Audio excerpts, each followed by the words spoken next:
प्रश्न board model question है। सभी बच्चे ध्यान से देखो और एक दूसरे को वीडियो शेयर करो ताकि सभी बच्चे को क्लास का लाभ ले सके। क्लोन या एक पुंजक की परिभाषा बताइए। एक पुंजक के एक एक लक्षण लाभ क्या है यहाँ पे लाभ एवं हानि के बारे में लिखिए। इससे क्या लाभ होता है और क्या हानि होता है वो उसके बारे में लिखना है और इस पे डिफिनेशन देना है, परिभाषा देना है।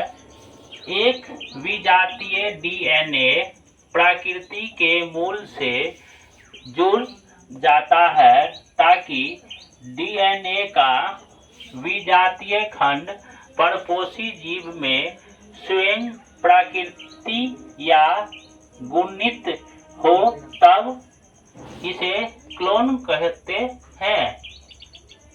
लाभ क्या है इससे लाभ है इससे निर्माण से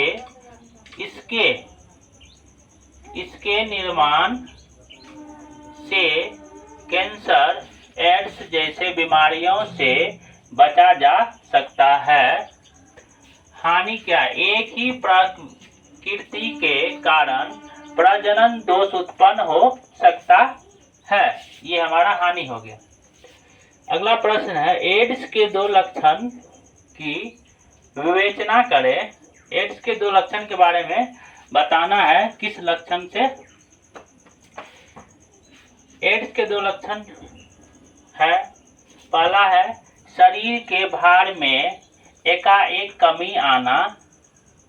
दूसरा है बुखार एवं खांसी का दवा से इलाज संभव नहीं होना या नहीं संभव हो पाता है। एक ही बात होता है। अगला प्रश्न है, न्यूक्लियोसाइड एवं न्यूक्लियोटाइड में क्या अंतर है? दोनों में अंतर कर रहा है। इसमें और इसमें अंतर स्पष्ट करने का रहा है। तो लिखेंगे न्यूक्लियोसाइड की रचना ऑक्सीराइबो शर्करा एवं नाइट्रोजनी क्षार के जुड़ने से होता है। जब न्यूक्लियोसाइड के साथ एक फास्फोरिक अम्ल जुड़ जाता है, न्यूक्लियोसाइड के साथ जब फास्फोरिक अम्ल जुड़ जाएगा तो उससे क्या होगा? न्यूक्लियोटाइड की रचना हो जाती है, यानी कि इससे ही इसका रचना होता है। प्रश्न है, हीमोफीलिया में क्या होता है? जब आदमी को हीमोफीलिया से ग्रस्त होता है उसमें क्या होगा? हीमोफीलिया से ग्रस्त रोगियों में या तो केवल एक ही दोषी यानी कि दोष जीन होते हैं, दोषी बोलो या दोष बोलो, जो एक्स गुणसूत्र पर होता है, जो नर होता है, पुरुष को कहते हैं। किसको कहते हैं? पुरुष को। या उसमें दोनों ही दोषी जीन होते हैं जो XX गुणसूत्रों पर विद्यमान होते हैं। मादा होता है, स्त्री को कहते हैं। किसको कहते हैं? स्त्री। सामान्य जीन से वे पदार्थ बनते हैं जिसके द्वारा रक्त का एक संस्कंदन नहीं होता। परिणाम,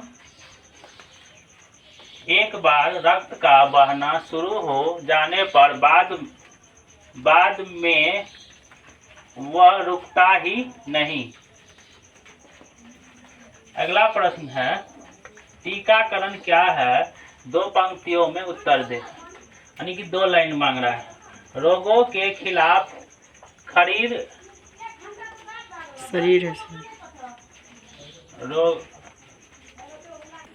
रोगों के खिलाफ शरीर को बचाने की शारीरिक क्षमता को प्रतिरक्षा कहते हैं।